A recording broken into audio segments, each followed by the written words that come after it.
এই মুসলমানদের কেন মারে, কেন ফাঁসিতে ঝুলাই, কারণটা কি? ওমা নাকামু মিনহুম, এই মুমিনদের কেন মারে, মুমিনদের অপরাধটা কি, কেন মারে? আল্লাহ পাক বলছেন এদের কোনো অপরাধ নাই, এরা আমার দল করে, আমার আইন চায়, এটি হলো তাদের অপরাধ। আমার সাইদি হুজুর যদি পীর শাস্তেন, কি শাস্তেন? যদি পীর শাস্তেন আর যদি জয় বাংলা বলতো, কি বলতো? জয় বাংলা যদি বলতেন ফাঁসি হতো নাকি? কিন্তু জয় বাংলা বিশ্বাসী আমরা নই, আমরা বিশ্বাসী আল্লাহু আকবার। আমরা কিটা বিশ্বাসী?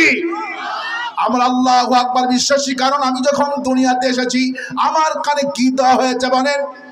আমার কানে আজান দেওয়া হয়েছে, আর কানে ইকামত দেওয়া হয়েছে। আজানের প্রথম শব্দ কোনটি?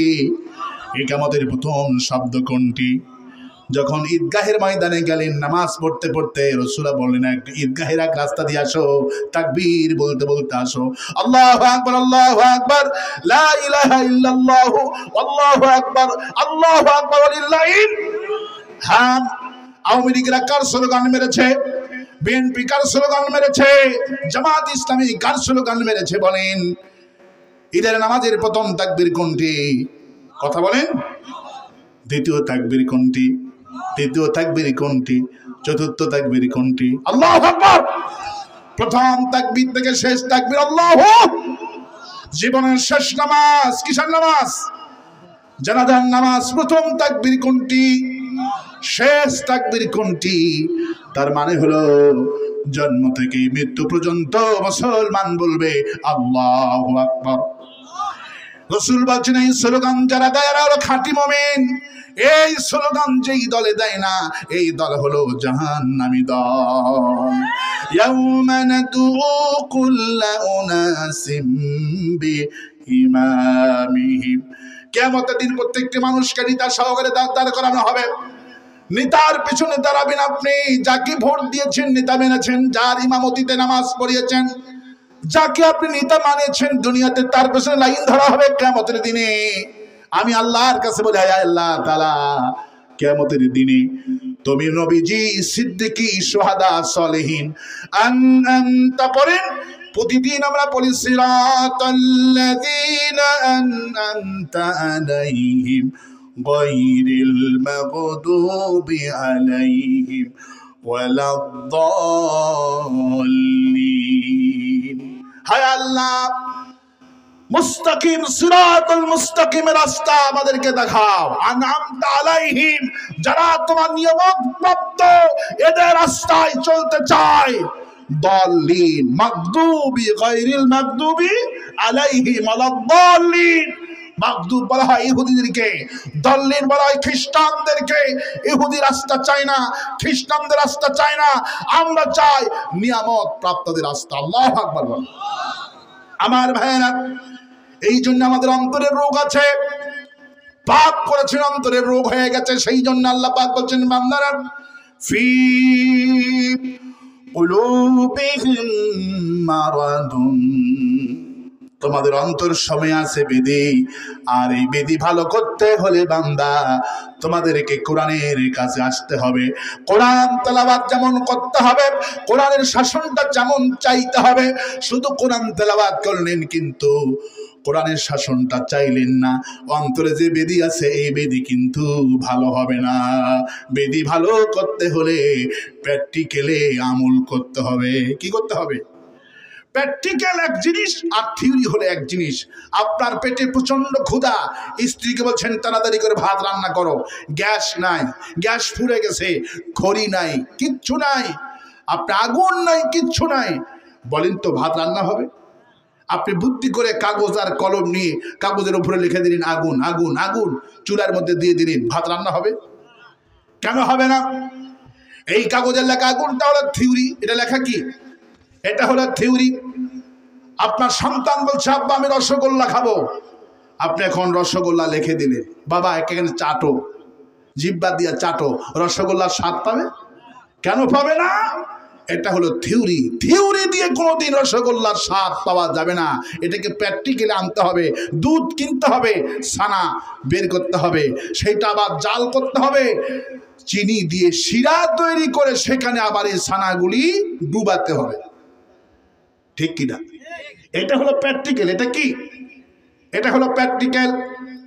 প্র্যাকটিক্যাল ছাড়া যেমন ছানা ছাড়া যেমন শিরা ছাড়া যেমন রসগোল্লা তৈরি হবে না, স্বাদ পাওয়া যাবে না, অটোমেটিক ভাবে কোরআনটা হলো থিওরি।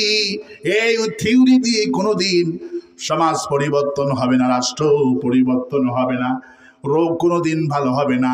রোগ ভালো করতে হলে আল্লাহ যে প্রেসক্রিপশন দিয়েছেন এই প্রেসক্রিপশন মোতাবেক জীবন চালাতে হবে। আরো আসতে কম, ঠিক? ডাক্তারের প্রেসক্রিপশন যত বড় ডাক্তার হোক না কেন, আপনি যদি প্রেসক্রিপশন ভিজে ভিজে 3 বার পানি খান, রোগ ভালো হবে নাকি? ডাক্তারদের প্রেসক্রিপশন মোতাবেক ওষুধও কিনলেন না, ধারের কাছেও গেলেন না, বলেন তো রোগ ভালো হবে নাকি? রোগ ভালো করতে হলে প্র্যাকটিক্যালে ওষুধ কিনতে হবে, নিয়ম মতো খেতে হবে।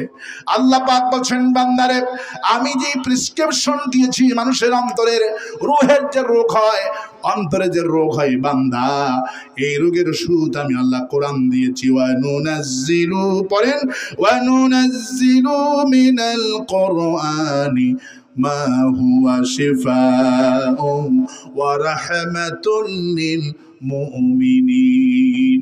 এই কোরআন হলো কেবলমাত্র বিশ্বাস যারা করবে, কোরআন বিশ্বাস মানে হলো আমি সূরা ফাতিহা থেকে নিয়ে নাস পর্যন্ত যা নাজিল করেছি এই বান্দা তেলাওয়াত করবে যেমন, বাস্তবে আমল করবে তেমন। বাস্তবে কোরআন শরীফ যদি আমল না করেন আল্লাহর ওলি হতে পারবেন না। কোরআন বোঝার জন্য হলো রাজনৈতিক ময়দান। সরমনায়ের পীর কে আপনারা চেনেন না?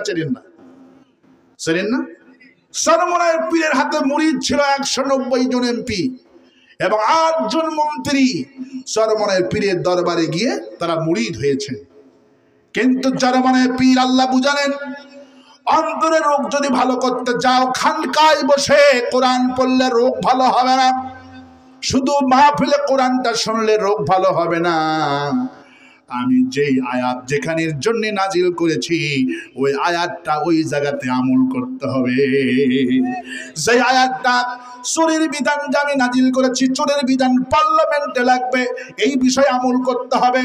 ওয়া আশিরুহুন্না বিল মারুফ, বিবিকে মারা যাবে না, বিবিকে আপনি মারবেন না, মা বাবাকে সম্মান করবেন। আমি কোরআন যেখানে যেখানে নাজিল করেছি ওই জায়গাতে প্র্যাকটিক্যাল আমল করতে হবে। শুধু তেলাওয়াত করলেই রোগ ভালো হবে না, প্র্যাকটিক্যালে আমল করতে হবে। প্র্যাকটিক্যালে আমল করতে হবে। প্র্যাকটিক্যালে আমল করতে গেলে আপনাকে মারবে। এই জন্য আল্লাহ পাক বলছেন, বিমা উনজিলা ইলাইকা ওয়া মা উনজিলা মিন ক্বাবলিক। হে নবী, এরা যে কোরআন শরীফ শুধু খতম করছে, কোরআন শরীফ খতম করলে রোগ ভালো হবে না। আমি যে কোরআন শরীফ নাজিল করেছি এই কোরআনের প্রতি বিশ্বাস স্থাপন করতে হবে। কোরআন ঠিকই পড়ে কিন্তু কোরআন দিয়ে বিচার ফাইচারা হোক উনি বিশ্বাস করেন না। ঈমান আছে না গেছে? ঈমান আছে না গেছে? কোরআন বোঝার জন্য রাজনৈতিক ময়দান, যেই চরমনায়ের পীরের হাতে 190 জন এমপি মুরিদ, 8 জন মন্ত্রী মুরিদ, যখন উনি কোরআন দিয়ে সমাজটা পরিচালনা করার জন্য নির্বাচনে দাঁড়াইলো, দুপুর বেলায় ওই মুরিদরাই পাঞ্জাবির বোতাম ধরে লাকে একটা বক্সিং মেরে দিল, ঠিক কিনা? চরমনায়ের পীরের নাক দিয়ে রক্ত বের হয়ে গেল। উনি কান্নাকাটি করবে, হায় আল্লাহ তাআলা এই জালেমদের পতন না হওয়া পর্যন্ত ঘরে ফিরে যাব না। তার মানে বোঝা গেল কোরআনটা বোঝার জন্য ঘরের মধ্যে নয়, ঘরে কোরআন তেলাওয়াত করলে কেউ মারবে না। যখন কোরআনের শাসনটা চায়া রাস্তায় বের হবে তখনই মার শুরু হবে। আরো আস্তে কণ্ঠী, আরো আস্তে কণ্ঠী। এই জন্য কোরআন বোঝার জন্য রাজনৈতিক ময়দান। কিসের ময়দান? এই জন্য যারা আওয়ামী লীগের আমলে যারা কোরআন শরীফ যারা খতম করেছে ওই সমস্ত হাফেজদের নামে মামলা হয়নি। যারা কোরআনের কারি ছিল কারিদের নামে মামলা হয়নি। কোরআন যারা পড়েছে, কোরআনের শাসন যারা চেয়েছে এদেরকে ধরে ধরে ফাঁসি দিয়ে মারছে। আরো আস্তে কন ঠিক, আরো আস্তে কন ঠিক। এই জন্য কবি কি সুন্দর করে বলছেন, আমুল কি কিতাব থি দোয়া কি কিতাব বানা দিয়া, আমুল কি কিতাব থি দোয়া কি কিতাব বানা দিয়া, समझाने की किताब थी पढ़ने का কিতাব বানা দিয়া। যেই কোরআনটা আসছিল সমাজ রাষ্ট্র পরিচালনা করার জন্য, সেই জাতিরা কোরআনকে রাষ্ট্র পরিচালনার জায়গায় না দিয়া শুধু খতমের জন্য কোরআনটা বানাইছে। যেই লোকটা মরে গেলে কোরআন শরীফ খতম করে, হাফেজ সাহেবগুলি খাটনির চতুর্পাশে কোরআন শরীফ পড়ে পড়ে খতম করছে, এই লোকটা ছিল কোরআন বিরোধী। কোরআন বিরোধীর জন্য রাসূলুল্লাহ দোয়া করলেন, নবীর দোয়া কবুল করা হলো না। নবীর আপন চাচা মারা গেলেন, ৯০-৯০০ দিন রাসূলুল্লাহর বুকে নিয়ে চাচা আবু তালিব ঘুমালেন। একটা দুইটা দিন নয়, একটা দুইটা দিন নয় আমার ভাইয়েরা, রাসূলুল্লাহ ৯০০ দিন চাচা আবু তালিবের বুকে ঘুমালেন। চাচা আবু তালিব ভাতিজা মুহাম্মদ সাল্লাল্লাহু আলাইহি ওয়াসাল্লামকে এত ভালোবাসলেন, রাসূল বলতেন যদি আমাকে ভালোবাসতেই যদি কেউ জান্নাত এই পৃথিবীতে পেয়ে যেত, তাহলে আমার চাচা আবু তালেব আমাকে ভালোবাসলেই জান্নাত পেত। কিন্তু আল্লাহ পাক জানিয়ে দিলেন, ইন্নাকা লা তাহদি মান আহবাবতা, হে নবী আপনজন বলে হিদায়াত দিতে পারবেন না। চাচা যখন মারা গেলেন, নবীজি মনে মনে ভাবলেন, আমি যার বুকে ৯০০ দিন ঘুমালাম, যেই চাচা আমাকে এত ভালোবাসলো, চাচা আমার জন্য বটের বৃক্ষের মতো ছায়া হয়ে দাঁড়ালেন। আবু জেহেলকে বলছে, শোনো আবু জেহেল, আমার ভাস্তা বাপ মারা গেছে বলে এতিম ভাববি না, আমি বেঁচে আছি। আমার ভাতিজার দিকে তাকালে তোর চোখ আমি উপড়ে ফেলে দিব। এত ভালোবাসলো আবু তালিব, কিন্তু ভালোবাসার কোনো দাম হলো না। আল্লাহ পাক বিশ্ববাসীকে দেখায়া দিলেন, আমি যে কোরআন শরীফ নাজিল করছি, বিমা উনজিলা ইলাইকা ওয়া মা উনজিলা মিন ক্বাবলিক, আমি যে কোরআন শরীফ নাজিল করেছি, আপনি এই লোকদের বলেন, চাচাদের বলেন, আমাকে ভালোবাসলে জান্নাত হবে না। আল্লাহ যে কোরআন শরীফ নাজিল করে দিয়েছে, এই কোরআনের কর্মী হতে হবে। কোরআনের কর্মী রাসূলের চাচা হয়নি, রাসূলের ভালোবাসার সব কিছু ব্যর্থ হয়ে গেল আমার ভাইয়েরা। এত চাচা আবু তালিব ভালোবাসতেন আমার নবীকে। ৯২ বছর বয়স আবু তালেবের, আবু জেহেলের পার্লামেন্ট সিদ্ধান্ত নিল আমার নবীকে জেলে বন্দি করতে হবে। নবীকে আমার জেলে বন্দি করলো শিবিয়া আবু তালেবে। নবী আমার খেতে পারে না খাবার, ১ মাসে সব কিছু ফুরে গেল। সাহাবীরা খাবার পায় না, সাহাবীরা ক্ষুধার যন্ত্রণায় আর কথা বলতে পারেন না।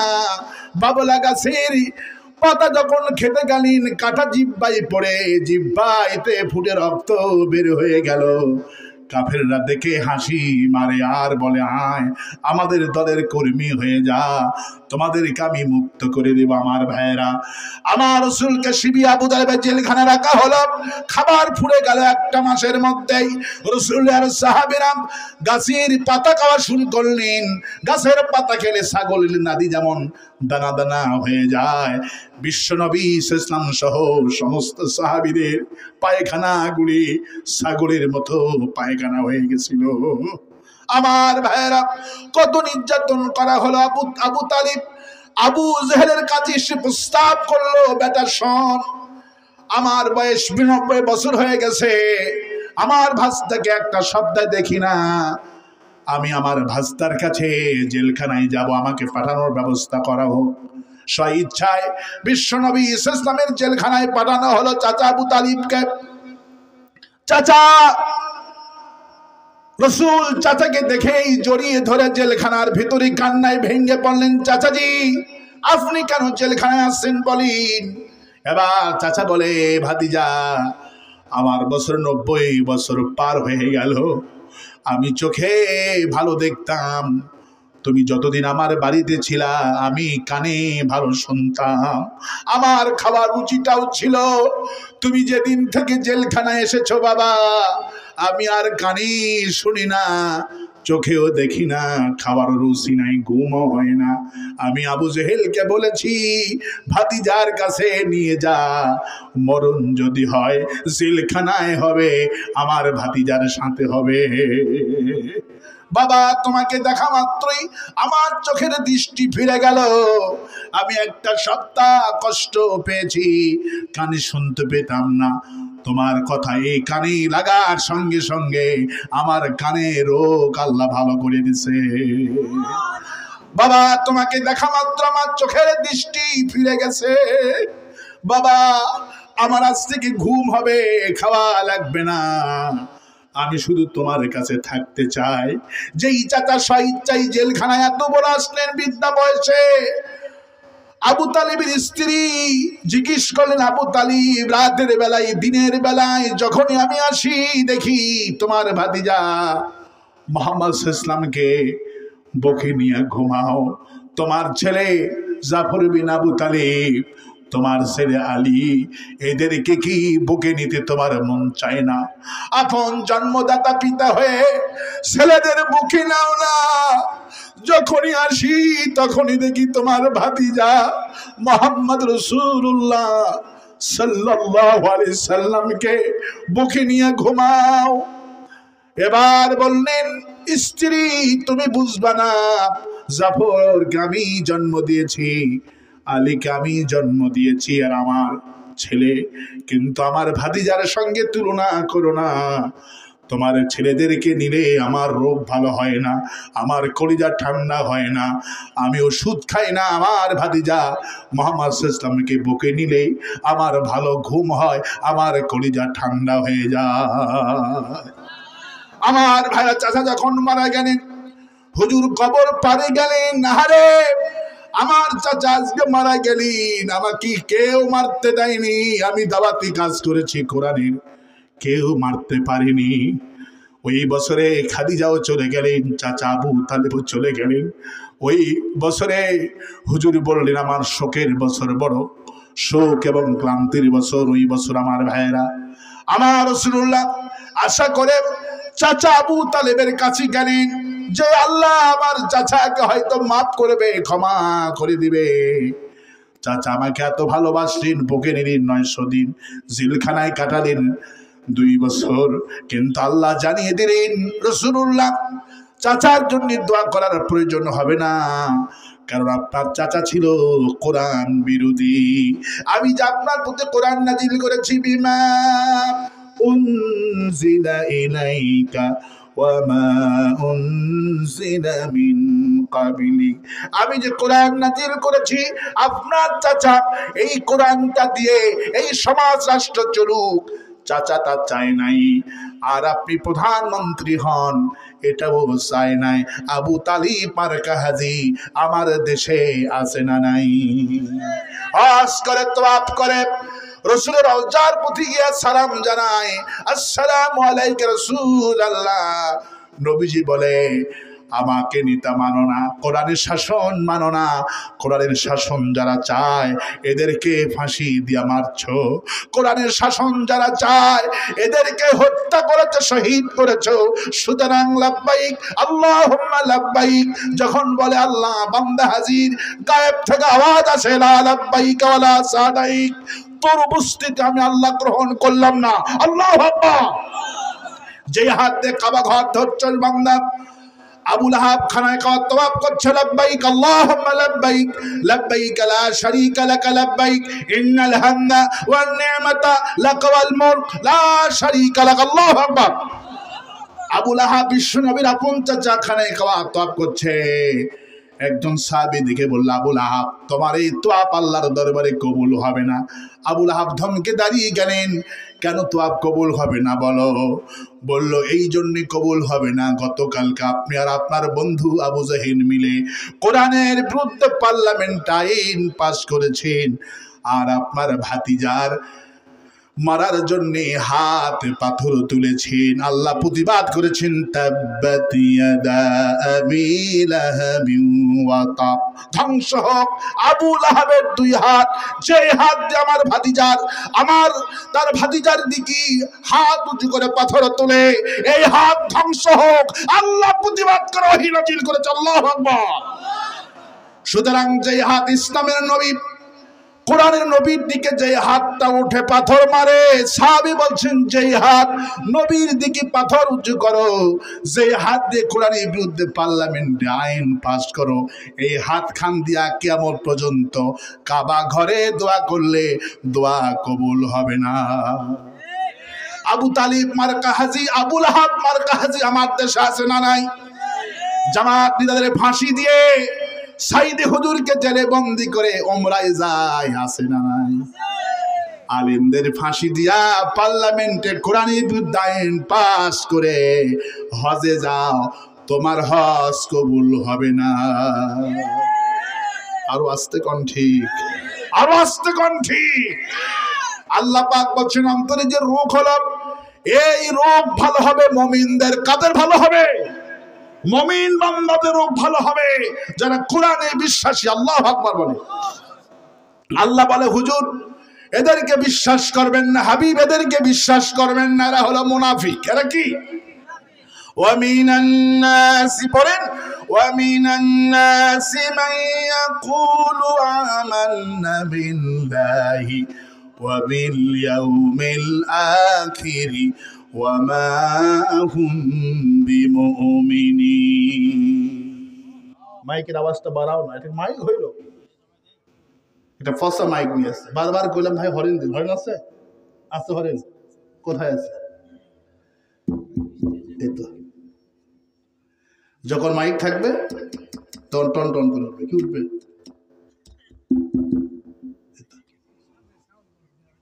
আমার ভাইয়েরা, আমার বন্ধুগণ, আমার ভাইয়েরা, আমি যেটা বুঝাচ্ছি সেটি হলো আল্লাহ পাক বলছে হাবিব এই মানুষের মধ্যে কিছু লোক আছে যারা কোরআন পড়ে, নামাজ পড়ে, মাহফিলে অতিথি থাকে, মসজিদের সভাপতির দায়িত্ব পালন করে, কিন্তু আমাহুম বিমুমিনিন, এরা আসলে মুমিন না, এরা হলো বাটপার। এরা কি? এরা মুমিন না, এরা বাটপার। এরা উপরে লাগাইছে ইসলাম, ভেতরে হলো বিষ। ভেতরে কি? ভেতরে বিষ। বিষ তো কেউ খাবে না, এই জন্য ভেতরে বিষ দিয়া উপরে লাগাইছে ইসলাম। আওয়ামী লীগের ভেতরে হলো বিষ, উপরে হলো মুনাফিক, লাগাইছে ইসলাম। ভেতরে বিষ, কোরআন বিরোধী, ভারতপন্থী। কি পন্থী? ভারতপন্থী। ওরা ভারতের পাগলা। আল্লাহ কয় ঠিক আছে, যেখানকার মাল সেখানে দিয়ে দিলাম। ঠিক কিনা বলে? আমার ভাইয়েরা, ভয় পাওয়ার কোনো কারণ নাই, হতাশ হওয়ার কোনো কারণ নাই। আল্লাহ পাক আরো বলেন, আল্লাহু ইয়াশহাদু ইন্নাল মুনাফিকিনা লাকাযিবুন। হে নবী, এদের মাথায় টুপি আর দাড়ি থাকার কারণে এদের কথা বিশ্বাস করো না। আল্লাহু ইয়াশহাদু, আমি আল্লাহ সাক্ষ্য দিচ্ছি, এরা হলো মিথ্যাবাদী। এরা কি বাদী? এরা মিথ্যাবাদী। কোরআন শরীফ পড়ে কিন্তু কোরআনের শাসনটা চাবে না। এরা কোরআন শরীফ পড়ে কিন্তু কোরআনের শাসন চায় না। কোরআনের শাসন যারা চায় তাদেরকে হত্যা করে, তাদের দলকে নিষিদ্ধ ঘোষণা করে। রসুলের দলকে নিষিদ্ধ করলো আবু জাহেলের পার্লামেন্ট। রসুলের দলের নিষিদ্ধ করলো 1 তারিখে। রসুলের দলের নিষিদ্ধ করেছিল 4 দিন আগে। আমার ভাইয়েরা, রসুলের মনটা যখন খারাপ হয়ে গেল, আরে আমি যে কোরআন কারিমের দাওয়াত দিব, এরা তার দল যখন ব্যান করে দিল, আল্লাহ পাক হাবিবকে সান্ত্বনা দিচ্ছেন, ভয় পাবেন না। ইউরিদুনা লিউতফিউ নূরাল্লাহি বিআফওয়াহিহিম ওয়াল্লাহু মুতিম্মু নূরিহি ওয়ালাউ কারিহাল কাফিরুন। হে নবী, ওরা মুখের ফু দিয়ে তোমার দলকে ব্যান করতে চায়। মুতিম্মু নূরিহি, এটা আমার নূর, মুখের ফু দিয়া কিছুতেই নিবাইতে পারবে না, 14 গোষ্ঠী পুরে সরকার হয়ে যাবে। বিশ্বকবি, কবি সম্রাট আল্লামা ইকবাল বলেন, সতি যা কা রহা হে আজল শৈতান इमरोस, सतीजा का रहा है अजुल शैतान इमरोस, चिरागे मुस्तफा भी से शरारे बुलहबीब।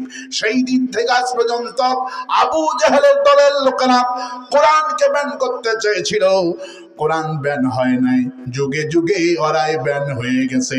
কোরআন ব্যান করতে গিয়া ইন্নাল্লাহা ইয়ারফাউ বিহাদাল কিতাব, قال رسول الله صلى الله عليه وسلم ان الله يرفع بهذا الكتاب। রাসূলুল্লাহ বলছেন একটা দলের যে পতন হয় এর মূল কারণ হলো কোরআন, আর একটা দলের যে সম্মান হয়, আর একটা মানুষের যে মর্যাদা হয়, মূল কারণ হলো কোরআনে কারীম। সাইদি হুজুরকে যে মানুষ ভালোবাসে আল্লাহর কোরআনের জন্য। ইন্নাল্লাহা ইয়ারফাউ বিহাদাল কিতাব, একটা মানুষকে ভালোবাসে কোরআনের জন্য, আর একটা মানুষকে ঘৃণা করে কোরআনের জন্য।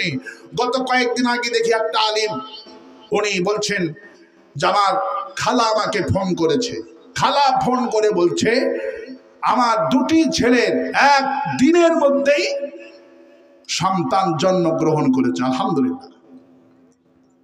তুমি আলিম হিসাবে তোমার কাছে আমি নাম চাচ্ছি, বড় ছেলের হয়েছে ছেলে আর ছোট ছেলের হয়েছে মেয়ে, তো তুমি প্রথমেই বড় ছেলের নামটা রেখে দাও, তোমার পছন্দ মতো কোরআন হাদিসের আলোকে নাম রাখো। তখন সে আলিম বলছে আমি আমার খালাকে বললাম যে খালা, আমি আমার খালাতো ভাইয়ের বড় ছেলের নামটা রেখে দিলাম শহীদ আল্লামা দিলওয়ার হোসেন সাইদি। খালা শুনে ফোনে বলতে আল্লাহু আকবার, আল্লাহু আকবার, আমার নামটা পছন্দ হয়েছে। বাবা এবার ছোট ছেলের মেয়ের নামটা রাখো। তখন বলতেছে খালা হাসিনা রাখলে কেমন হয়? খালা 50 সেকেন্ড ধমক ছিল, 50 সেকেন্ড কোনো কথা বলেনি। 50 সেকেন্ডের পর বলছে তুই আলিম না জালিম? কয় কেন খালা? কয় হাসিনা আওয়ামী লীগের লোকেরাও ওদের ঘরে সন্তান জন্মগ্রহণ করতেছে, হাসিনা রাখে না। কারণ আওয়ামী লীগের কোনো ঘরে হাসিনা রাখে না, কারণ ওরা জানে হাসিনা হলো জুলুমবাজ, জালিম।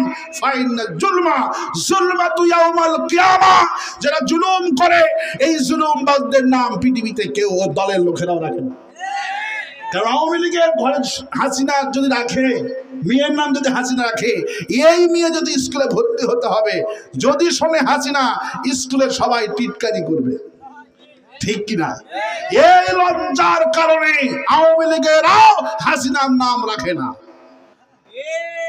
আর আস্তে কর আল্লাহ পাক বলছেন যারা আমার নাম নিয়েছে এরাই হলো পৃথিবীর সেরা মানুষ, এরাই হলো পৃথিবীর হিরো। ফেরাউন আল্লাহ দাবি করছিল, ফেরাউন খতম হয়ে গেছে। ফেরাউনের লোক লস্কর ছিল, মন্ত্রী পরিষদ ছিল, তার বাহিনী দলের লোকেরা ছিল। ফেরাউনের কোন দলের লোকেরা ফেরাউন শব্দ নাম রাখেনি। নমরুদকে আমি বিদায় করে দিয়েছি জুতা পিটা করে। নমরুদ মরে গেল, নমরুদের লোকরা পৃথিবীতে ছিল, কিন্তু নমরুদের লোকেরা তাদের সন্তানকে নমরুদ রাখেনি। আর আস্তে কর হাসিনা মরেনি, বেঁচে আছে। হাসিনার কোন লোকের, আওয়ামী লীগের লোকেরা হাসিনা রাখতে চায় না, কারণ এ হলো গজবুল্লাহ, এ হলো বিপদ। বিপদের বাংলাদেশকে অস্ত্রিত ঢেকে দিয়েছেন, গজবের মুখোমুখি করেছেন। এই হারামখুরির নাম কেউ রাখতে চায় না, কারণ এরাই হলো আবতার, এরাই হলো লিসকাটা, এরাই হলো শিকড় কাটা। আল্লাহর নাম যারা নিয়েছে এরাই হলো পৃথিবীর হিরো। শহীদ আবু সাঈদ চত্বর গোটা দেশের মানুষ জানে, আল্লাহু আকবার বলে। যারা আল্লাহর জন্য মরে, কোরআনের জন্য জীবন দেয়, শহীদ হয়, যে যুবকগুলো তাফসীর মাহফিল আয়োজন করেছে, এই যুবকরাই হলো শহীদ আবু সাঈদের উত্তরসূরি, বিলালের উত্তরসূরি, খাব্বাবের উত্তরসূরি। ঘরে ঘরে আল্লাহ উত্তরসূরি বিলালের বানায় দিক বলে আমিন। আর আসতে বলি আমিন, আর আসতে বলি আমিন। আল্লাহ পাক এই মাহফিলটাকে কবুল করুন বলে আমিন। অন্তর্সবে যে রোগ হয়েছে আমাদের পাপের কারণে, এই রোগ হয়েছে আমাদের পাপের কারণে। মারাদুন অসুস্থ অন্তর, কি অন্তর? অসুস্থ অন্তর হয়েছে। যদি সুস্থ করতে চান, পৃথিবীর কোন জনসভায় গেলে অন্তর সুস্থ হবে না, রোগ ভালো হবে না। রোগ ভালো করতে হলে কোরআন তেলাওয়াত করতে হবে এবং কোরআনকে প্র্যাকটিক্যালি সমাজে রাষ্ট্রে মানতে হবে। তারপরে আল্লাহ সিদ্ধান্ত নিবে, আমি তোর অন্তর সমের অসুখ ভালো করে দিলাম। সুবহানাল্লাহ। তাহলে কোরআনের শাসন কারা কারা চান? দুহাত তুলে আল্লাহর দেখায় দেন।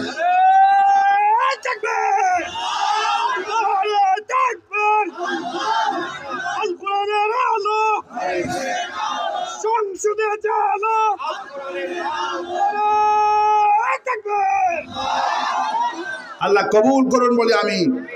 আমরা সব করব কার জন্য? আল্লাহ পাক এই হাবিবকে বলছেন, বলেন কুল ইন্না সালাতি ওয়া নুসুকি ওয়া মাহইয়ায়া ওয়া মামাতি লিল্লাহি রাব্বিল আলামিন। বলো আমার নামাজ, আমার কুরবানি, আমার ভোট, আমার রাজনীতি, আমার অর্থনীতি, আমার বেঁচে থাকা মরে যাওয়া, যা করব সব করব কার খুশির জন্য? লিল্লাহি মা ফিস সামাওয়াতি ওয়াল আরদ। যা করব আকাশ আর জমিনের মালিকের খুশির জন্য করব। নামাজ পড়ব কার জন্য? রোজা করব কার জন্য? হজ করব কার জন্য? বউকে পিটাবো কার জন্য? আল্লাহর জন্য বউ পিটানো যাবে?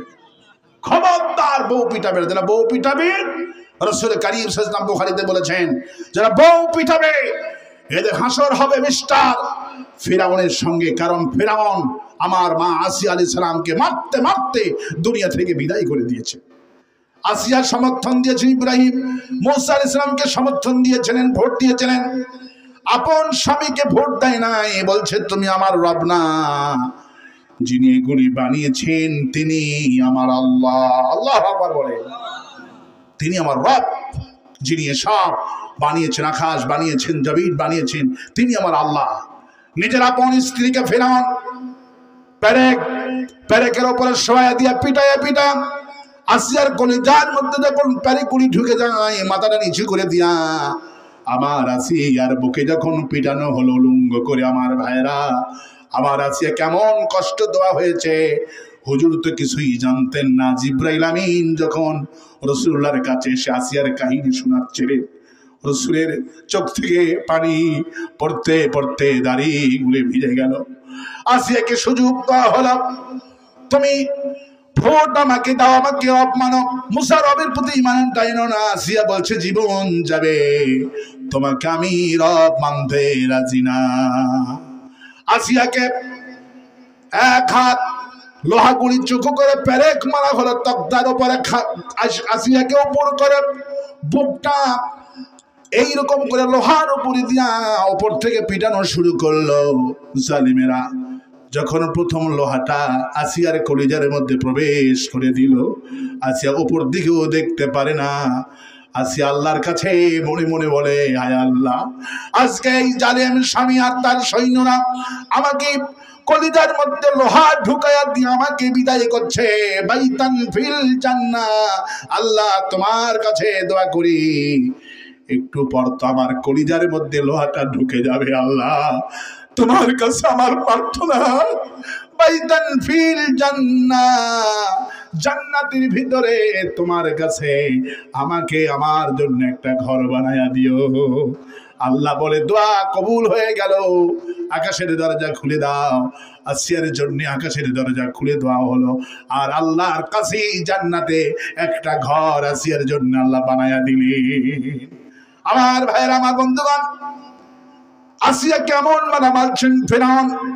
রাসূল বলছেন, কোন স্বামী যদি স্ত্রীকে প্রহার করে বিনা কারণে, কিয়ামতের দিন হাসর হবে, ফিরাউনের সঙ্গে রাসূল বলছেন খায়রুন নাসি আহলিহি, ওই পুরুষ ভালো পুরুষ যেই পুরুষ তার বিবির কাছে ভালো হয়ে যায়। কতটুকুন বলে হুজুর বললেন আমি আমার বিবিদের কাছে উত্তম ব্যক্তি। কোন সুবহানাল্লাহ।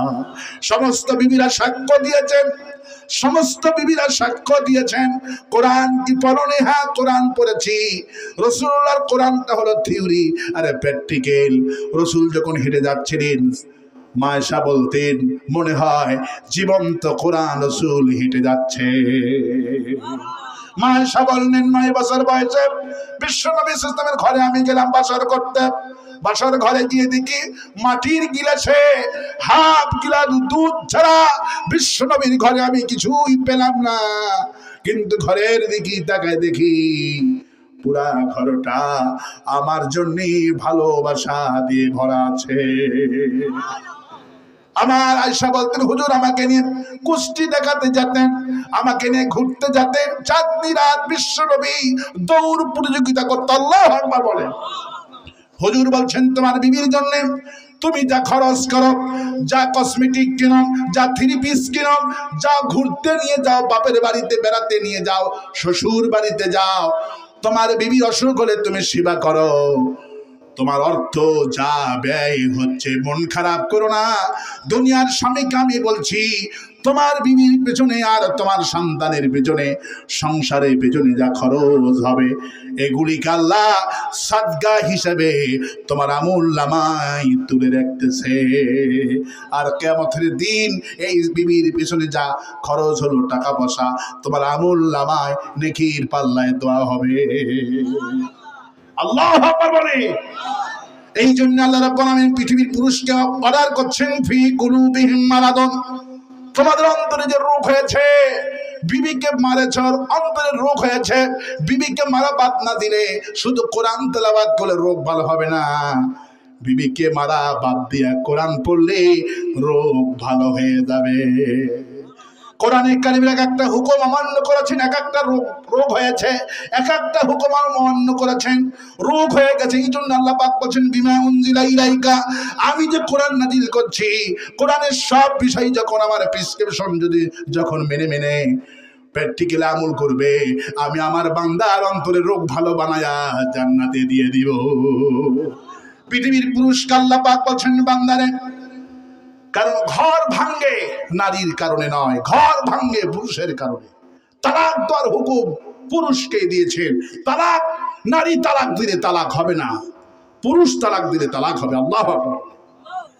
আমার ভাইয়েরা, তালাকের অধিকার, পুরুষ তালাক দিলে তালাক হবে, মেয়ে তালাক বলে তালাক হবে, তালাক হবে না। এই জন্যে পুরুষরা নারীদেরকে মারে বলে, পুরুষরা নারীদেরকে অত্যাচার করে বলে তাম পৃথিবীর মুমিনদেরকে আল্লাহ ভয় দেখাচ্ছেন। ওয়াশিরহুন্না বিল মারুফ, তোমার বিবির সাথে ভালো ব্যবহার করা আমি আল্লাহ ফরজ করে দিলাম। তোমার বিবির সাথে ব্যবহার। এ মাইক কই গেল? এটা মাইক হইল ভাই? কোন হয়েছে মাইক? একটা কোন শ্রুতি মধুর আছে বাবারা? কোন শ্রুতি মধুর আছে? একটা আওয়াজ হচ্ছে শুধু, কিন্তু কোন মাহফিল একটা শ্রুতি মধুর না একটা মাইকের। সেদিন ওই মাহফিলটা ভালো ছিল, এরা শুধু ওই বক্স দিয়ে একটা গ্যাঞ্জাম পাকাইছে, কোন শ্রুতি মধুর নাই। কথা বললে যে একটা সাউন্ড সিস্টেম হবে, জাপান সাউন্ড সিস্টেম লেগে রেখে দিচ্ছে মিসাই খামাখা। জাপানে মাইক দেখছে চোখে, কথা বললে গম গম আওয়াজ হবে, কথা বলতে ইচ্ছা করবে। বাজে মাইক। প্রশংসা করলাম প্রথম থেকে, কিন্তু কাজ হইল না। শেষ ভালো যার সব ভালো। প্রথম কিন্তু মাইকেলের প্রশংসাই করছিলাম, কিন্তু শেষে পর্যন্ত দেখি যে আমার জীবনটাই বের করে দিছে। তো তারপরে দোয়া করছি, আমরা দোয়া করাই আমাদের মূল কাজ। আল্লাহ মাইকালাকে কবুল করুক ইসলামের জন্য। কোন আমিন। আল্লাহ যেন ভালো করার তৌফিক দান করে। কোন আমিন। লোক যে কটা উঠে গেছে এটার মূল কারণ ছিল মাইকের আওয়াজ স্পষ্ট না। যে কটা বসে আছেন আপনার খাঁটি মাল, আর ভেজাল মালগুলো কয়েকটা উঠে গেছে, ঠিক কিনা? ওরা আওয়াজটা ভালো পেলে উঠতো না, আওয়াজটা একটু কম পেয়েছে। জি জি, আমি তো বলেছি বক্স দিলে প্রতিধ্বনি হবে। বক্স হলো কণ্ঠ বিকৃতি করে। আর হরিণ লাগবে। আমাদের আল্লামা সাইদি, আমি বলেছি বারবার যে আমাদের সাইদি হুজুর কখনো তাফসীর করেছেন এই বক্স ইউজ করতেন না। কোনো জনসভায় বক্স ইউজ হয় না, এই হরিণ ইউজ হয়। কিন্তু এই বক্সটা হলো কণ্ঠ বিকৃতি করে। কিন্তু এদের ব্যবসা হলো এই বক্স। এই বক্স কিয়ামত পর্যন্ত বাদ দিতে পারবে না। সারা বছরে গানে ভাড়া দেয়। এই জন্য তওবা করে নিলাম, গানে ভাড়া দেওয়া যাবে না। কেন বুঝলেন না? এই ব্যবসায় হলো বক্সে হলো মূল ব্যবসা। সারা বছর গানে ভরা দেয়, আর মঞ্চ কন্ট্রোল করে এই বক্স দিয়ে, আর বাহিরে কন্ট্রোল করে মাইক দিয়ে। কিন্তু ওদেরকে বলতে হবে, বলেছি আমার মঞ্চ কন্ট্রোল করতে হবে এবং বাহিরে কন্ট্রোল হবে হরেন দিয়ে, মঞ্চ এটা দিয়ে নয়। কিন্তু প্রত্যেকটা মাইকালা এই বক্স দিয়ে কন্ট্রোল করে, এটা হলো সুবিধা এবং শর্টকাট। কিন্তু ওটাতে কন্ট্রোল করতে গেলে আরো ভারী ভারী ইঞ্জিন লাগবে, বুঝছেন? ওই হরেন দিয়ে ভিতরে কন্ট্রোল করতে গেলে ভারী ভারী ইঞ্জিন লাগবে, আর এটা দিয়ে যে কোনো দিয়ে এই বক্স কন্ট্রোল করা যায়। এই জন্য সুবিধার জন্য এটা করে তারা, মূল কথা হলো এটা। তারপরে আমরা দোয়া করব, প্রত্যেকটি ব্যবসায়ী চায় তার ব্যবসা ভালো করতে। আমরা দোয়া করবো আল্লাহ পাক যেন মাইকালাকে কবুল করেন, বলি আমি। আমার ভাইয়েরা, আমার বন্ধুগণ, পুরুষরা স্বামীকে মারে বলে, পুরুষরা স্বামীকে, পুরুষরা স্ত্রীকে পিটাই বলে, তালাক দেয় বলে। আল্লাহ পাক ১৫০০ বছর আগে বলেছেন, শোনো পুরুষেরা, আমি তোমাদের রব, খালাকাল ইনসান, মানুষ সৃষ্টি করেছি আমি আল্লাহ। আর মানুষের কোথায় দুর্বলতা আছে, অক্ষমতা আছে, সব আমি আল্লাহ জানি। সবকে জানে। সেই জন্য আল্লাহ পাক বলেন, বান্দারে ওয়াশিরহুন্না বিল মারুফ, তোমার বিবির সাথে ভালো আচরণ করো। বিবির হাতে হাত দাও, হাতের গুনাহগুলি আমি আল্লাহ মাফ করে দিব।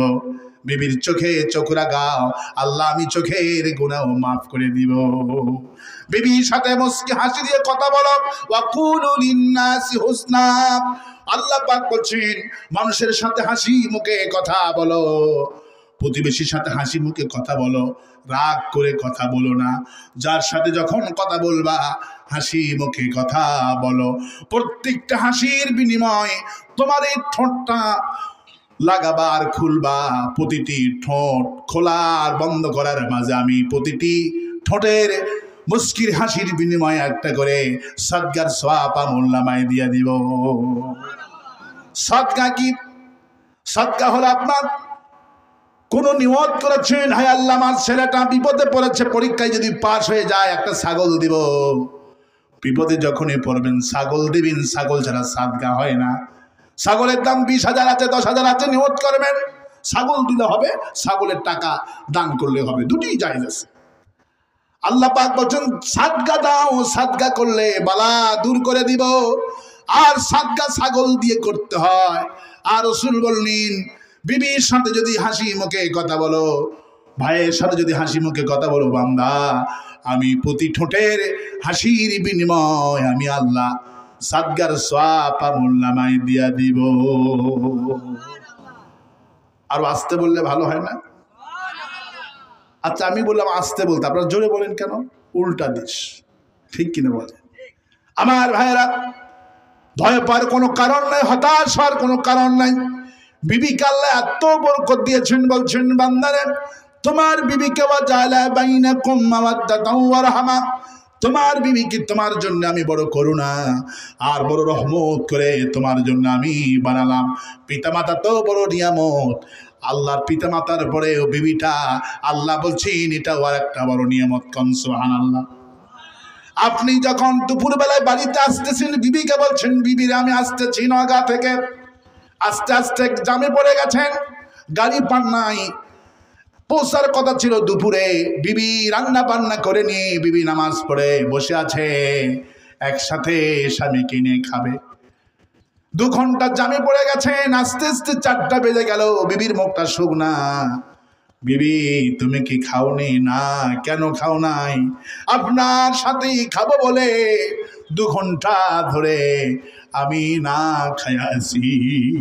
আল্লাহ বলছেন তোমার বিবিটা বরকত করে দিলাম তোমার জন্য। তোমার পিতামাতা না খায়া থাকে না, বিবাহর পরে বিবিটা অন্য রকমের নিয়ামত। আমার ভাইয়েরা, যখন ঢাকায় গিয়েছেন, আসতেছেন, পিতামাতা আপনাকে ফোন করে শুনবে না কত দূর আসলো, ভাই কতবার ফোন করে কেউ জিজ্ঞেস করবে না, বোনটাও জিজ্ঞেস করবে না, বিবি রাত যতক্ষণ পর্যন্ত না আসবেন শত শতবার ফোন দিবে, স্বামী কোথায় আছেন, এখন কি করেন, কোথায় আছেন, কি করেন, কতক্ষণ লাগবে, বারবার ফোন দিয়ে বিরক্ত করবে আপনার স্ত্রীটা। কোন সুবহানাল্লাহ।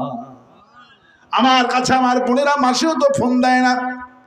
আমার ভাই সেনাবাহিনীতে চাকরি করে, সরকারি বড় কর্মকর্তা, সেনাবাহিনীর শিক্ষক। আমার একটাই ভাই, মাসে একটা বারও ফোন দেয় না, মাটাও ফোন দেয় না।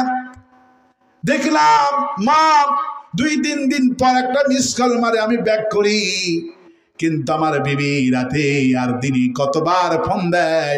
আল্লাহ পাক এই জন্য বলেছেন, এই জন্য বলছেন বান্দারে, আল্লাহ পাক এই জন্য বলছেন ওয়া আশিরুহুন্না বিল মারুফ, তোমার বিবিকে আমি বিবির সঙ্গে ব্যবহার ভালোটা করার জন্য আমি আল্লাহ অর্ডার করে দিলাম। তোমার বিবির সঙ্গে যদি ভালো ব্যবহার করতে পারো, মরার পরে তোমার বাড়িতে থাকবে, তোমার পারিবারিক কবরে ঘুমাবে, বলবে স্বামী আমি যদি মরে যাই আমার বাপের বাড়িতে কবর দিবেন না, আমার মায়ের কাছে নিয়ে যাবেন না, বাবার কাছে কবরটা দিবেন না, আপনি যেখানে পারিবারিক কবরে থাকবেন আপনার পারিবারিক কবরে আমারে শোয়া দিবেন, আমারে দাফন করে দিবেন। কারণ ছিলাম দুনিয়াতে একসাথে, মরতে চায় একই কবরের পাশাপাশি থাকতে চায়, আখিরাতে আমি আপনার সাথে উঠতে চাই। আল্লাহ বলছেন ব্যবহার ভালো করো। আমি বিবি যদি সাক্ষ্য দেয় আমার স্বামীটা ভালো ছিল, রাসূলুল্লাহ একজন ডাকাতের জানাজা করেছে বিবির সাক্ষ্য গ্রহণ করার জন্য। আল্লাহু আকবার। বিবির সাক্ষ্য দরকার আছে না নাই? বিবি যদি বলে খায়রুন নাস আহলিহি, হুজুর বলছেন ওই পুরুষ জান্নাতি, ওই পুরুষ ভালো যেই পুরুষ তার বিবির কাছে ভালো। আল্লাহু আকবার বলো। আমরা যেন আমাদের বিবির কাছে ভালো হতে পারি, আল্লাহ তৌফিক দিক বলে আমিন। আর আসতে বলে আমিন। ফি কুলুবিহিম মারাদুন, অসুস্থ অন্তরটাকে ভালো করতে হলে কোরআন তেলাওয়াত করব, যেইভাবে কোরআনের প্রত্যেকটি আইন বিধান মানব সেইভাবে। রাজি আছেন? কারা কারা রাজি আছেন দুহাত তুলে আল্লাহ দেখেন। আল্লাহ এই মাহফিলকে কবুল করুন। আর আসতে বলি আমিন। আমার সামনে যেই লোকগুলি বসে আছেন, আমি আপনাদেরকে উপাধি দিচ্ছি, আপনারা হলেন ইনজিল মার্কা মুসলমান। কি মার্কা? একটা ট্রেনের ইঞ্জিন কয়টা হয়? ইঞ্জিল একটা হয়, বগি হয় 40-50টা, ঠিক কিনা? ইঞ্জিল কিন্তু হয় একটা, বগি হয় 50টা। যারা মাহফিলে আসেনি ওরা হলো বগি, আর যারা কোরআন শুনলো এইগুলো কোরআনের কর্মী। এক একটা ইঞ্জিল। আল্লাহু আকবার। এক একটা ইঞ্জিল যেমন 7 জন 50টা বগি টেনে নিয়ে যায়, কোরআনে কারিমের কর্মী, কোরআনে কারিমের হাফেজ, আশরাতি মিন আহলিল বাইতি কুল্লুহুম করাবাতাহুন্না, এক একটা হাফেজ কোরআন 10 জন সুপারিশ করে জান্নাতে নিয়ে যাবে। এক একটা কোরআনের কর্মী যাকে শহীদ করা হবে, সে 700 জন মানুষকে সুপারিশ করে জান্নাতে নিয়ে যাবে। সুতরাং ইঞ্জিলের সংখ্যা হয় কম, বগিগুলি টানে বেশি। যারা বাড়িতে বসে আছে এরা হলো বগি, আর যে কয়টা বসে আছেন আপনারা হবেন ইঞ্জিল। আগামীকাল 10 জন 20 জনকে টার্গেট করে করে ইঞ্জিলের মতো কোরআনে কারিমের দাওয়াত বগিদের কাছে পৌঁছে দেবে। আল্লাহ কবুল করুন। এখন দোয়া করছি। আর কোন ভজন আছে? আমাদের সম্মানিত সভাপতি সাহেব উনি কিছু কথা বলুক। আমি আশা করছি সভাপতির মাধ্যমে আজকে মাহফিল আমাদের সমাপ্ত। দোয়া করবো ইনশাআল্লাহ। জি আচ্ছা, উনি অনুমতি দিয়েছে দোয়া করার। আর কোনো ঘোষণা থাকতে? আল্লাহুম্মা আমিন। রব্বানা যালামনা আনফুসানা ওয়া ইল্লাম তাগফির লানা ওয়া তারহামনা لنكونن من الخاسرين সবাই পড়ে রব্বানা ظلمنا أنفسنا وإن لم تغفر لنا وترحمنا لنكونن من الخاسرين সবাই পড়ে রব্বানা ظلمنا أنفسنا وإن لم تغفر لنا وترحمنا لنكونن من الخاسرين হায় আল্লাহ আমি তোমার একজন ছোট্ট নগণ্য গোলাম কোরআনে কারীম থেকে আলোচনা করে ভিক্ষুকের মতো হাত উত্তোলন করেছি হায় আল্লাহ কোন প্রধানমন্ত্রীর কাছে হাত তুলি নাই, কোন খাজা বাবার দরবারে হাত তুলি নাই, হাত তুলেছি ওই বিশাল আকাশের মালিকের কাছে রব্বুল আলামিন। আমার আগে আলোচনা করেছেন আমার ছোট ভাই এলাকারই নগার কৃতি সন্তান মওলানা মুস্তাকিম বিল্লাহ আলোচনা করেছে। আল্লাহ তুমি আমার ছোট ভাইয়ের কণ্ঠের মধ্যে কোরআনের নূর ঢেলে দিও। হায় আল্লাহ আগামী দিনে জাতির রাহবার হিসাবে কবুল করো। জাহাঙ্গীর আলম কথা বলেছে আল্লাহ তাকেও তুমি কোরআনের দায়ী আল্লাহ বানায় দিও রব্বুল আলামিন। এই মাহফিলের যুবকেরা তরুণেরা হায় আল্লাহ ইচ্ছা করলে গান বাজনা করতে পারতো, এরা তোমার কোরআন শোনার ব্যবস্থা করে দিয়েছে।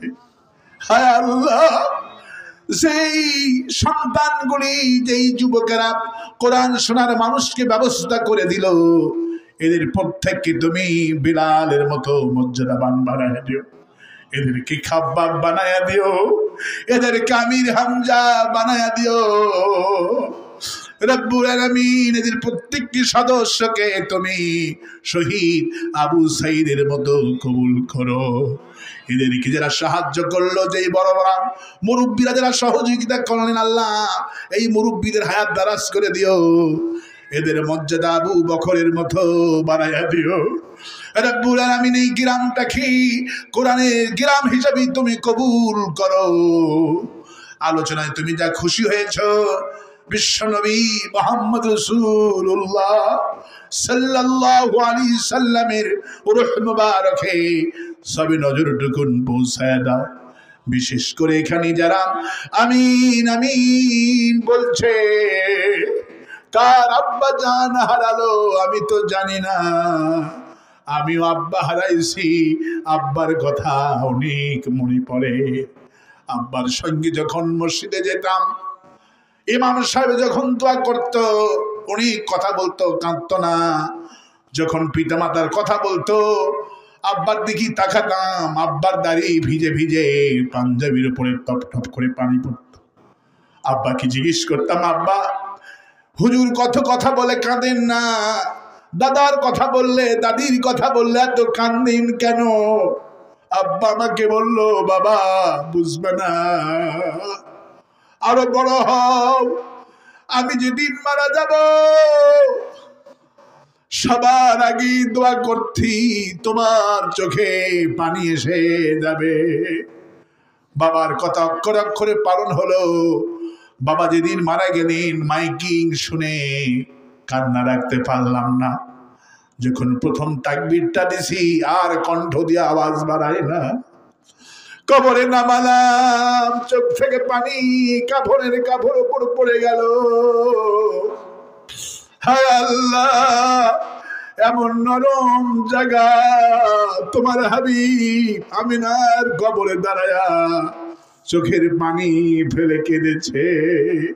হুজুর বলল, সাহাবীরা রে আমি আজকে দোয়া করব আমিনার কবরে কেউ কানবা না। আমার মা 5 বছর বয়সে আমারে থুয়া এই জায়গাতে ঘুমিয়ে গেছে, তোমরা কেউ কাঁদতে পারবে না। হুজুর দোয়া ধরেছেন, 10,000 সাহাবীর চোখের পানি দিয়া মরুভূমিগুলি ভিজে ভিজে যেতেছে। হুজুর দোয়া শেষ করে বললেন, আমি না বলেছি কেউ কানবা না, কেন কাল্লা?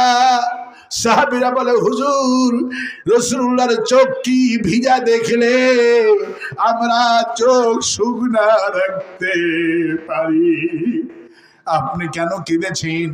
হুজুর বলল আমি ভেবেছিলাম কাঁদব না, মা আমিনার কবরে যখন দাঁড়ালাম আর আমি নবী না কান্দা পারি নাই।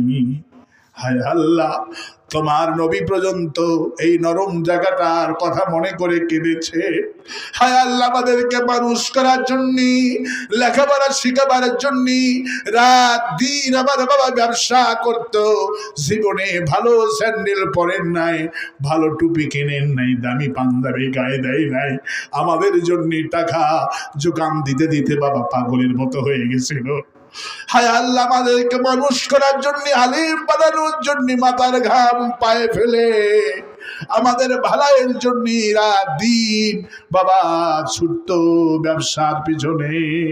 আল্লাহ, বাবা টাকার পিছনে ছুটতে গিয়া ঠিক মতো নামাজ আদায় করতে হয়তো বা পারিনি। আল্লাহ, আমার বাবাটের আসামি বানায়ো না। হায় আল্লাহ, আমাদের মা যার পেটে 10 মাস ছিলাম, রব্বুল আলামিন ডেলিভারির সময় কত কষ্ট পেয়েছে আমার মা, বালতি বালতি রক্ত মায়ের শরীর থেকে চলে গেল। রব্বুল আলামিন এই প্রচন্ড ঠান্ডার দিনে পেশাব করে সব ভিজায়া দিনা, মা ভিজা জায়গাতে নিজের পিঠটা দিয়া বুকের উপর করে গরম করে রাত ভর আমাকে চেপে ধরে রেখে দিয়েছে। খানা দিন খাওয়ার সময় যখন মা প্রচন্ড ক্ষুধা নিয়ে আমাকে কোলে নিয়ে খেতে বসলো, পায়খানা করে দিলাম, সবাই গন্ধ বলে আমার থেকে দূরে চলে গেল, মা গেলেন না। মা শত চুমা দিয়া হাতটা ধুয়া আমাকে নিজ হাতে পায়খানা পরিষ্কার করে দিয়া আবার খেতে বসলো। মা একটা দুইটা দিন নয়, কোনো দিন 20 বার 30 বার 15 বার করে আমি পায়খানা করেছি, আর মা নিজ হাতে সাফ করেছে। হায় আল্লাহ, ওই মা যাদের দুনিয়া থেকে বিদায় হয়ে গেল, মাবুদ মায়ের কবরটা জান্নাতের বাগান বানায়া দাও। রব্বির হামহুমা কামা রব্বায়ানি সগীরা, সবাই পড়েন রব্বির হামহুমা কামা রব্বায়ানি সগীরা। হায় আল্লাহ, মা বাপ যাদের বেঁচে আছে হায়াতটা দারাজ করে দিও, তাদের খেদমত করে তোমার জান্নাত অর্জনের তৌফিক দিয়া দিও। আমার স্ত্রী সন্তানটাও তোমার বড় নিয়ামত। আল্লাহ, উমর রাদিয়াল্লাহু আনহু যেইভাবে দোয়া করতো, আজ তোমার কাছে সেইভাবে দোয়া করছি। ওমর বলতে হয়, আল্লাহ তাআলা আমার ইন্তিকালের পর আমার এতিম সন্তান আর বিধবা স্ত্রীর জন্য এমন সম্পদ রেখে দিও যাতে করে মানুষের কাছে হাত পাতান না লাগে। হায় আল্লাহ, আমার মৃত্যুর খবর তো আমার বাড়িতে পৌঁছে যাবে, শোনা মাত্র আমার ছোটটা পাগল হয়ে যাবে। আমার মৃত্যুর খবর যখন আমার স্ত্রীটা শুনবে, বেহুশ হয়ে যাবে। আমার লাশ যখন বাড়িতে আসবে, কান্না রোল পড়ে যাবে। আমার ভাইরা মিটিংয়ে বসে যাবে, ভাই হঠাৎ করে মোটরসাইকেল অ্যাক্সিডেন্টে মারা গেল, কেন্দার কিলা কোথায় কবর দিবার সিদ্ধান্ত করো। কে কাফনের কাফন কিনতে যাবা বাজারে সিদ্ধান্ত করো। কে মোবাইল নম্বর বের করে ভাইয়ের শ্বশুর বাড়িতে খবর দাও। মোবাইল নম্বর বের করে শ্বশুরকে ফোন দেওয়া হবে, আপনার জামাই বিকেল 5টায় মোটরসাইকেল অ্যাক্সিডেন্টে মারা গেছে। শ্বশুর কাঁদতে কাঁদতে বাড়িতে চলে আসবে, আমার ছেলে মেয়েদের বুকের সাথে জড়াইয়া ধরে কাঁদবে। আমার ছেলেরা মেয়েরা বলবে, না না আব্বা কোথায় নিদা, সান্ত্বনা দেওয়ার চেষ্টা করবে আমার ছেলে মেয়েকে। এরা কিছুতেই বুঝবে না, বারবার বাবা বাবা বলে চিৎকার মারবে। প্রচন্ড ঠান্ডার ভিতরে গায়ের থেকে আমার কাপড় খুলে আমাকে গোসল দেওয়া হবে। কত জীবনে জানাজায় গেলাম, কত মানুষের জানাজা পড়লাম, আজকে আমার জানাজাটা পড়ার জন্য চতুর্দিক থেকে আমার বাড়িতে ভিড় জমাচ্ছে। শেষ দেখাটা সবাই দেখে যাচ্ছে। একজন খবর দিবে, এনার ছেলেকে খবর দাও, মেয়েকে খবর দাও, স্ত্রীটাকে খবর দাও, জীবনের শেষ দেখাটা দেখুন। আমার মেয়েটা ছেলেটা কাঁদতে কাঁদতে, গায়ে কোনো শক্তি নাই, সবাই কান্দের উপরে ভর দিয়া মেয়েটা চলে আসবে। ছোট ছেলেকেই কুলি করে নিয়ে এসে আমার মাথার কাছে, খাড্ডির কাছে দাঁড়ায় থাকবে। একজন ঝুটলি খুলে দিয়ে বলবে, তাড়াতাড়ি ঝুটলি খোলো, এই মাইয়াতের ছেলে মেয়েরা হাজির হয়ে গেছে। বাবার চেহারা দেখা মাত্র একটা ডাক দিবে, আব্বা। আপনার মতো করে আগামীকাল থেকে আমার এই ছোট ভাইটাকে কে মাদ্রাসায় আর নিয়ে যাবে না, আমাকে আর কলেজে কেউ নিয়ে যাবে না আব্বা। আপনার মতো করে আর সকাল বেলায় রুটি পরাটার কেউ হোটেল থেকে এনে খাওয়াবে না। ঈদের দিনে আর নতুন জামা কাপড় কেউ কিনে দিবে না। উমর বলতে হয়, আল্লাহ, যেদিন আমার এই একদিন তোমার পরিবারে এই ঘটনা ঘটে যাবে, ওই দিনে আমার স্ত্রী, সন্তান, আত্মীয় স্বজনদেরকে তুমি সবরে জামিল দান করে দিও। এরা যেন কেউ ইমান হারা না হয়, এদেরকে তুমি ইমানদার বানায়া দিও আল্লাহ। আর আমার মৃত্যুর পরে আমার স্ত্রী, সন্তান, এদেরকে তুমি এমন সম্পদ দিও মাবুদ, যাতে করে মানুষের কাছে হাত পাতানো না লাগে। আল্লাহ, যতগুলি মানুষ হাত তুলছে মাবুদ গো, সবার জন্য দোয়া করি আমার স্ত্রী সন্তানের প্রতি রহমত নাজিল করে দিও আল্লাহ। আগামীর বাংলাদেশটা তোমার কোরআনের বাংলাদেশ বানায় দিও আল্লাহ। আমাদের কোরআনের পাখি শহীদ আল্লামা সাইদি হুজুর কে তো কষ্ট দিয়েছে জালেমেরা, আল্লাহ জালেমদের পতন দেখালা, এই জালেমদের বিচার আমাদেরকে চোখে দেখার তৌফিক দিও আল্লাহ। হুজুরকে তুমি শাহাদাতের উচ্চ মাকাম দান করে দিও আল্লাহ। এলাকার যতগুলি নির্যাতিত নেতা কর্মী ছিল আল্লাহ, সবাইকে তুমি কবুল আর মঞ্জুর করো আল্লাহ। আজকের মাহফিল যত মানুষ হাত তুলছে আল্লাহ, কেউ যেন গুনাহ নিয়ে বাড়িতে না যায়, সবার গুনাহগুলি জাহান্নামে ছাই বানায় দাও আল্লাহ। সবাইকে ক্ষমা করে দাও। আমি কয়েক সেকেন্ড ছেড়ে দিলাম, মাথা নত করেন, চক্ষু বন্ধ করেন, সবাই মনে মনে যান, দোয়া কবুল হবে আজকে। হায় আল্লাহ তাআলা, তোমার বান্দারা বান্দিরা মনে মনে কে কি চাইলো, মনের আশা তুমি পূর্ণ করে দিও। আমাদের বিশ্ববিদ্যালয় গোলাম রব্বানী স্যার এসেছিল আল্লাহ তাআলা, তুমি তাকে হায়াতের মধ্যে বারাকা দান করে দিও। আমাদের সভাপতি, সহ সভাপতি আল্লাহ, তাদের প্রতি তোমার রহমত নাজিল করে দিও। রব্বানা তাকাব্বাল মিন্না ইন্নাকা আনতাস সামিউল আলিম ওয়া তুব আলাইনা ইন্নাকা আনতাত তাওয়াবুর রহিম। সুবহানা রাব্বিকা রাব্বিল ইজ্জাতি আম্মা ইয়াসিফুন ওয়া সালামুন আলাল মুরসালিন والحمد لله رب العالمين. واجعل آخر كلامنا عند الموت لا إله إلا الله محمد رسول الله. السلام عليكم ورحمة الله.